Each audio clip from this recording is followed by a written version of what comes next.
સુરત મહાનગરપાલિકા સંચાલિત સ્વીમેરના હોસ્પિટલના પીજી હોસ્ટેલનું ઉદ્ઘાટન કરવામાં આવ્યું હતું। કેન્દ્રીય જળશક્તિ મંત્રી સી આર પાટીલના હસ્તે આ ઉદ્ઘાટન કરવામાં આવ્યું હતું। સુરત મહાનગરપાલિકા સંચાલિત સ્વીમેર હોસ્પિટલના પીજી હોસ્ટેલનું ઉદ્ઘાટન કરવામાં આવ્યું હતું। કેન્દ્રીય જળશક્તિ મંત્રી સી આર પાટીલના હસ્તે આ ઉદ્ઘાટન કરવામાં આવ્યું હતું। ગ્રાઉન્ડ પ્લસ 16 માળની બિલ્ડિંગનું લોકાર્પણ કરવામાં આવ્યું હતું અને સુરતના તમામ ધારાસભ્યો આ કાર્યક્રમમાં ઉપસ્થિત રહ્યા હતા। નમસ્કાર મિત્રો, સુરત મહાનગરપાલિકાએ અનેક ક્ષેત્રની અંદર સેવાકીય પ્રવૃત્તિમાં અને વિકાસની દ્રષ્ટિએ અનેક રેકોર્ડ કર્યા છે અને એના કારણે એમને અનેક એવોર્ડ પણ મળ્યા છે। સુરત મહાનગરપાલિકાએ પહેલીવાર સુરત મહાનગરપાલિકા દ્વારા સંચાલિત સ્વીમેર હોસ્પિટલની અંદર લગભગ 45 મીટર ઊંચાઈનું આ બિલ્ડિંગ પ્રથમવાર બનાવ્યું છે। એની અંદર મેડિકલ જે સ્ટુડન્ટ છે એમના માટે 192 રૂમ બનાવવામાં આવ્યા છે। દરેક રૂમમાં બે પ્રમાણે લગભગ 386 લોકો એટલે લગભગ 400 લોકો 400 સ્ટુડન્ટની આમાં વ્યવસ્થા થવાની છે।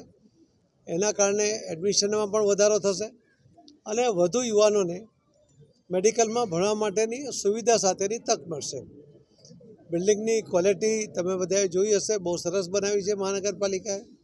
અંદર રૂમનો સ્પેસ, એની હાઇટ, એટેચ બાથરૂમ, એની અંદર કપબોર્ડ, ટેબલ, આ તમામ સુવિધાઓ સાથે આજે હોસ્ટેલના રૂમ બનાવવામાં આવે છે। હું મહાનગરપાલિકાના મેયરશ્રી, પદાધિકારીઓ અને કમિશનરશ્રી અને અધિકારીઓ એમને બધાને ખૂબ ખૂબ અભિનંદન આપું છું કે પહેલો 16 માળનો આ પ્રોજેક્ટ અત્યંત સારી સુવિધા સાથે આ વિદ્યાર્થીઓના ભવિષ્ય માટે જે આપણી સેવા કરવાના છે, જે મેડિકલમાં ભણીને સમાજની સેવા કરવાના છે, તો આ ડૉક્ટરો માટેની આ સુવિધા એમણે અહીંયા ઊભી કરી છે। એના માટે હું આપ સૌને ખૂબ ખૂબ અભિનંદન આપું છું।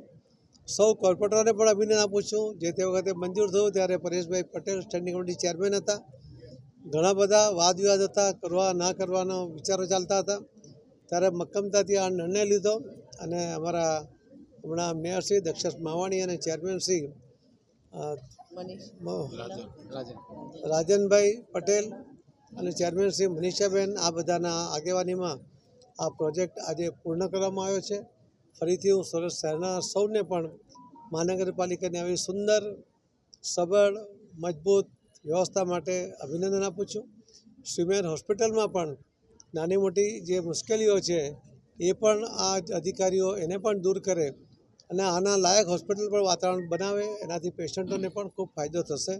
રોજના લગભગ 3000થી વધુ જ્યારે ત્યાં પેશન્ટો રોજ આવતા હોય ત્યારે એમની પણ સુવિધા અને એમની સાથે આવનારા એમના સગાઓની પણ સુવિધા અને સ્વચ્છતા જળવાય એના માટે પ્રયત્ન કરો છે। હું વિશેષ અભિનંદન આપું છું એમને કે એમણે આ કોમ્પ્લેક્સની અંદર જે રેન વોટર હાર્વેસ્ટિંગ આદરણીય પ્રધાનમંત્રી નરેન્દ્ર મોદી સાહેબનો જે સપનું છે, જે એમની યોજના છે કેચ ધ રેઇન, એ યોજનાને સાકાર કરવા માટે લગભગ 11 જેટલા રેન વોટર હાર્વેસ્ટિંગ માટેના પોઈન્ટ બનાવ્યા છે, જેમાં કેમ્પસ ઉપર, અગાસી ઉપર જે પણ પાણી આવશે બધું જ પાણી જમીનમાં ઉતરી જશે એ પ્રકારની આ વ્યવસ્થા કરી છે। એના માટે હું વિશેષ અભિનંદન આપું છું અને આપ સર્વેને પણ પોતપોતાના ઘરે આ રેન વોટર હાર્વેસ્ટિંગ કરવા માટે અનુરોધ કરું છું।